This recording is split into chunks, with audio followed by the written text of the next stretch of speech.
Hello and welcome to the Year 6 Assembly. Today we'll be teaching you all about the Pentecost, a special time when all the disciples were transformed by the Holy Spirit. After Jesus died on the cross, the disciples were frightened and disheartened. They thought that he would not return. Had he really abandoned them? For days they hid away. Mary reassured them to have faith. Jesus would return, and this was all part of God's plan, so they waited. Jesus appeared again to the disciples before he ascended into heaven. He reassured them that he would always be there, even if they could no longer see him. But the disciples were still afraid. What if they weren't strong enough to carry out the mission of spreading God's words? What if they were hurt or killed by those who don't believe? Picture the scene. The disciples are hiding in the upper room where they had their Last Supper with Jesus. Jesus ascended into heaven, leaving them to carry out what he had started.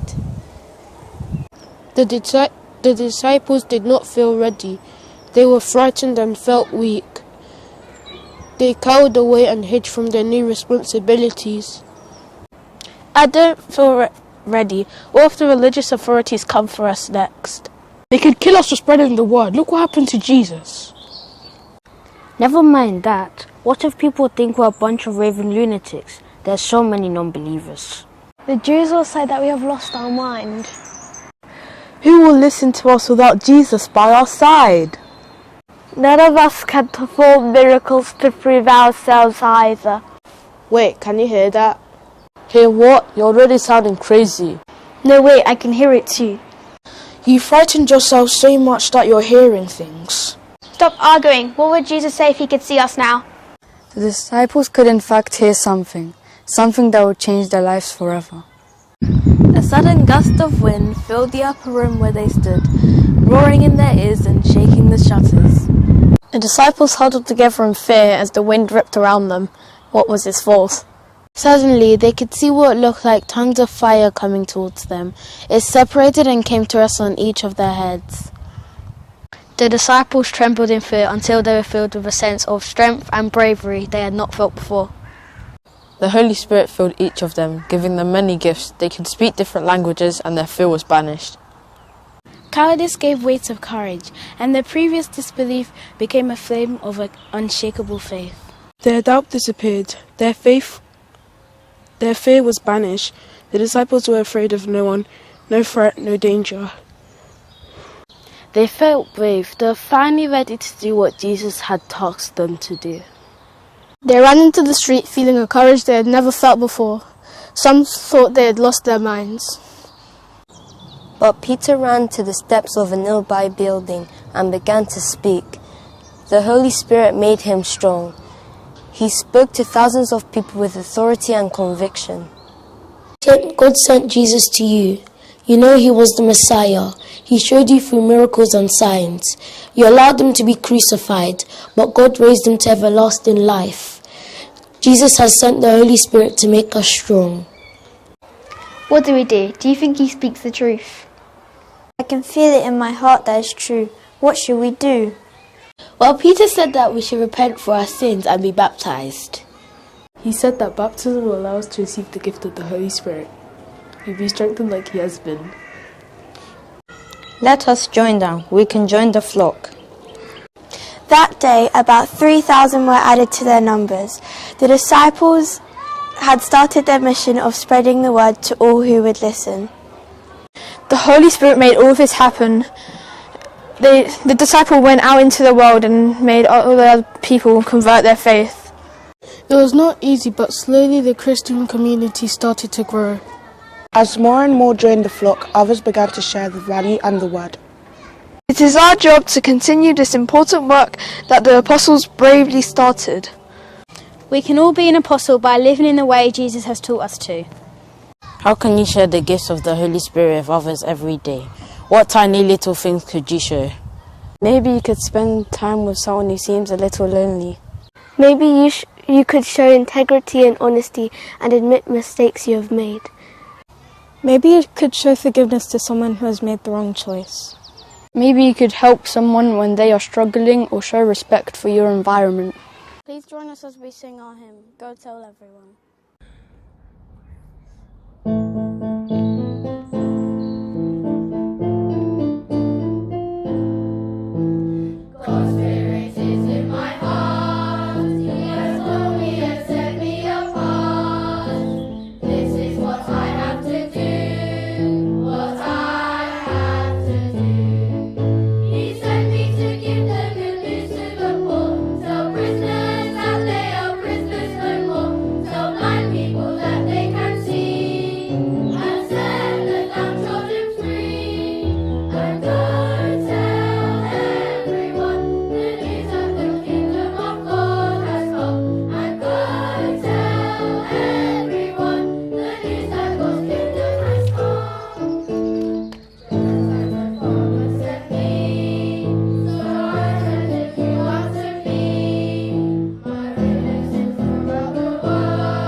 inspired to do the right thing just like the disciples did. Sometimes it can feel easier to leave it up to someone else. Sometimes you worry about what the people will think of us. But if the disciples let the fear of judgment get in the way, we will not be where we are today. Jesus has given us all the strength we need by blessing us with the strength and gift of the Holy Spirit. He is with us every step of the way, giving us all the strength that we need. If we ever feel scared or weak, we can pray to him and ask him for his strength and guidance. Join us as we pray to him now in the name of the Father, Son, Holy Spirit. Amen. Dear Lord, please bless us with strength to do the right thing. Bless us with the integrity to do what we know is right. Amen. Bless us with understanding so that we may show compassion and love to those who really need it the most. Bless us with the wisdom so that we may make the right choices, which are often harder than the wrong ones. Bless us with faith so we may spread the good news to others through our actions and words. Continue to show us the way so that we may live as you have showed us. Thank you for watching our assembly. We hope we have inspired you to feel the strength of the Holy Spirit. How will you be brave and continue the mission today?